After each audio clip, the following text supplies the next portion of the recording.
உங்கள் வீட்டை உயர்த்தி அண்டை வீட்டாருக்கு காற்று வராதபடி கட்டாதீர்கள் என்கிற ஒரு பதாகைகள் எங்கள் பகுதியில் வைக்கப்பட்டிருக்கிறது.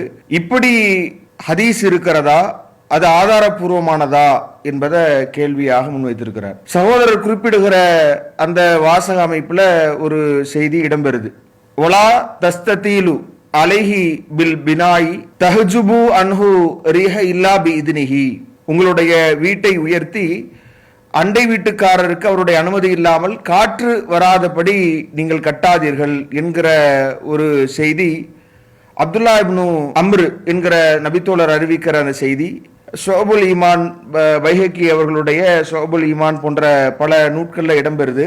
இந்த செய்தியில் இடம்பெறுகிற சுவைத் இப்னு அப்துல் அசீஸ் என்கிற நபரும் உஸ்மான் இப்னு அத்தா என்கிற நபரும் மிகவும் பலவீனமான அறிவிப்பாளர்களாக இருக்கிற அடிப்படையில் இது ஒரு பலவீனமான செய்தியாக இருக்கிறது. ஆனா மேற்கண்ட கருத்துக்கள் அண்டை வீட்டுக்காரர்களுக்கு நாம் பாதிப்பை ஏற்படுத்தக்கூடாது, அவர்கள் நலம் நாட வேண்டும் என்கிற கருத்துல திருமறை குர்ஆனிலேயும் நபிமொழிகளிலேயும் எண்ணற்ற பல ஆதாரங்கள் இருக்கிறத நாம் தெரிந்து வைத்திருக்கிறோம். உதாரணத்துக்கு சூரா அன்-நிசால 36வது வசனத்துல நீங்க பார்க்கலாம், அல்லாஹ் தன்னை வணங்கி வழிபடுவதோடு சேர்த்து அல்லாஹ் சில கட்டளைகளை பிறப்பிக்கிறான். வாபுதுல்லாஹ வலா துஸ்ரிகு பிஹி ஷையா, நீங்கள் அல்லாஹ்வே வணங்குங்கள், அவனுக்கு எந்த ஒன்றையும் இணை கற்பிக்காதீர்கள் என்று இறைவன் சொல்லுகிற போது அதிலேயே அல்லாஹ் தொடர்ந்து நீங்க யார் யாருக்கு நலம் நாட வேண்டும் என்கிற பட்டியலை அல்லாஹ் இடுகிற போது வல் ஜாரிதில் குர்பா வல் ஜாரில் ஜுனூப் என்று நீங்க உறவினரான அண்டை வீட்டுக்காரர்கள்,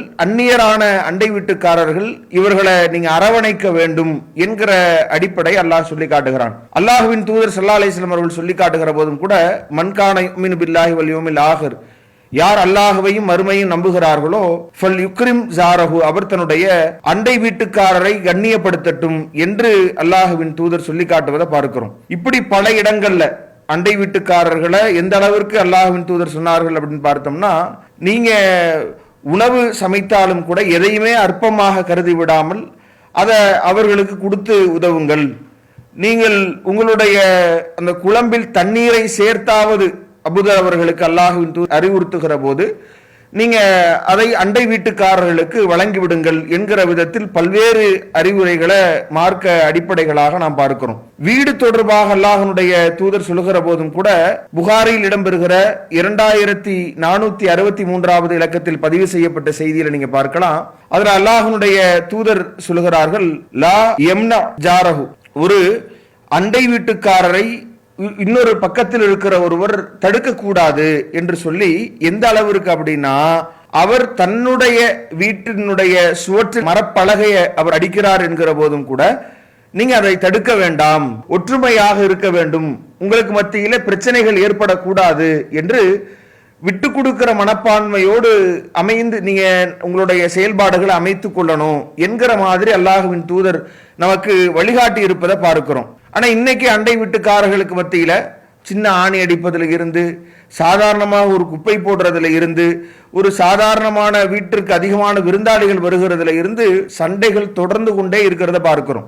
எதற்கெடுத்தாலும் பிரச்சனைகள் என்கிற விதத்தில் இந்த உறவு பேணப்படாமலேயே கைவிடப்பட்டிருப்பதை நாம் பார்க்கிறோம். ஆனா அல்லாஹ்வின் தூதர், நீங்க உங்களுடைய சுவற்றில் அவர்கள் மரப்பலகைய அவங்க பதிக்கிற மாதிரியான சூழல் ஏற்பட்டாலும் கூட அதை தடுக்க வேண்டாம், சகிப்புத்தன்மையோடு இருங்க, விட்டு கொடுக்கிற மனப்பான்மை வளர்த்துக் கொள்ளுங்கள் என்கிற விதத்தில் அல்லாஹ்வுடைய தூதர் உபதேசம் செய்திருப்பதை நம்மால் பார்க்க முடிகிறது.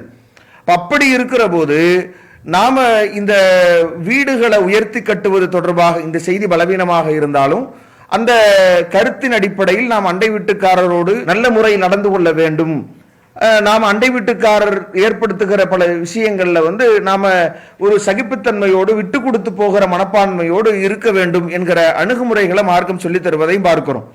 அதே நேரத்தில் அதற்காக வேண்டி அவர்களிடத்தில் தொல்லைகளையும் ஏற்படுத்திடக்கூடாது என்கிற தடையும் சஹீஹ் முஸ்லிமில் இடம்பெறுகிற 73வது செய்தி நீங்க பார்க்கலாம்.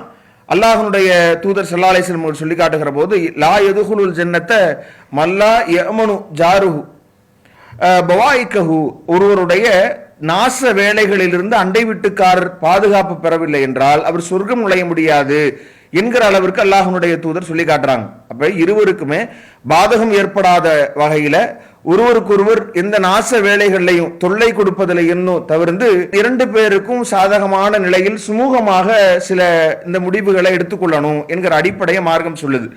இந்த உயர்த்தி கட்டுகிற நிலையை பொறுத்தவரை அன்றைக்கு அல்லாஹ்வுடைய தூதருடைய காலகட்டத்தில் இன்றைக்கு இருக்கிற மாதிரி அடுக்குமாடி கட்டிடங்கள் உருவாகிற சூழல் இல்லை. ஏன்னா அவ்வளவு பலமான கட்டுமானங்கள் அன்றைக்கு இல்லாத காரணத்தினால அதிகபட்சமாக அல்லாஹ்வுடைய தூதருடைய காலகட்டத்தில் ஒரு மரத்தை கொண்டு மேல சின்ன பரன் மாதிரியான மாடி அமைக்கப்பட்டிருந்தது என்பதை நாம சஹி புகாரி இடம்பெறுகிற 378வது இலக்கத்தில் பதிவு செய்யப்பட்ட செய்தியில பார்க்கிறோம். அல்லாஹ்வுடைய தூதர் ஒரு முறை குதிரையிலிருந்து விழுந்த பிறகு அல்லாஹ்வுடைய தூதர் அந்த 1 மாத காலகட்டத்தில் அந்த தன்னுடைய மனைவிமார்களோடு நெருங்க மாட்டேன் என்கிற சத்தியம் செய்திருந்த அந்த காலகட்டத்தில் அல்லாஹ்வுடைய தூதர் என்ன செய்வாங்கன்னா தன்னுடைய மாடி அறையில் ஏறி அமர்ந்திருந்தார்கள். அங்கிருந்து நபிகள் நாயகம் ஸல்லல்லாஹு அலைஹி வஸல்லம் அவங்க தன்னை விசாரிக்க வரக்கூடியவர்களுக்கு பதிலளித்துக் கொண்டிருந்தார்கள் என்கிற செய்தியை நம்மால் பார்க்க முடிகிறது. இந்த அளவிற்குத்தான் இருந்திருக்கிறதே ஒழிய பெரிய அளவிற்கு அடுக்குமாடி கட்டடங்கள் அன்றைக்கு இருந்தில்லாத காரணத்தினால இதை இஸ்லாமிய மார்க்கம் நாமே முடிவெடுத்துக் கொள்கிற அடிப்படையில் தான் விட்டிருக்கிறது. நம்ம எதை செய்வது உண்மையில் அண்டை வீட்டுக்காரருக்கு பாதிப்பை ஏற்படுத்தும் அப்படின்றது நமக்கு தெரியும்ல. நம்ம கட்டுமானத்தை ஏற்படுத்தினாலும் சரி அவங்களுக்கு அது ஒரு பாதகத்தை ஏற்படுத்தாத வகையில் நாம் நடந்து கொள்ளணும். அவங்களுடைய பகுதிகளை ஆக்கிரமிக்காமல் நடந்து கொள்ளணும். அவங்களுக்கு ஏதோ ஒரு பெரிய தொந்தரவுகளை ஏற்படுத்தாத வகையில் நாம் அமைத்துக் கொள்ளணும். இதை தாண்டி பெரிய கட்டடங்களையே கட்டுவது கூடாது என்கிற அடிப்படை இன்றைக்கு சாத்தியமற்ற ஒன்றாக இருக்கிறது. ஏன்னா எல்லாருமே அதை நோக்கி இருக்கிற நெருக்கத்துல நாம் அப்படியான அடுக்குமாடிகள் கட்டக்கூடிய சூழல்ல இது மாதிரியான ஒரு உத்தரவுகளை போடுகிற போது அது ஆட்டோமேட்டிக்காவே அவருக்குமே அப்ப அண்டை வீட்டுக்காரருமே அவர் உயர்த்தி கட்டுவதற்கு அது ஒரு தடையாக அமைந்து விடும். அப்ப இஸ்லாம் அந்த அடிப்படைகளை சொல்லல, ஒருவருக்கொருவர் பரஸ்பரம் புரிந்துணர்வின் அடிப்படையில் யாருக்கும் பாதிப்பை ஏற்படுத்தாத விதத்தில் ஒருவருக்கொருவர் சமாதானமான முறையில் நடந்து கொள்ளணும், ஒருவர் சகித்து கொண்டு விட்டு கொடுத்து போக வேண்டும் என்கிற மாதிரியான தொலைத்தராத நிலை ஏற்படுத்திக் கொள்ள வேண்டும் என்கிற அறிவுரைகளை இஸ்லாம் வழங்குகிறது. அந்த அடிப்படையில் அண்டை வீட்டுக்காரர்களோடு நடந்து கொள்ள வேண்டும் என்கிற அடிப்படையை நாம் இதற்குரிய பதிலாக சொல்லிக் கொள்கிறோம். அல்லாஹு அக்பர், அல்லாஹு அக்பர்.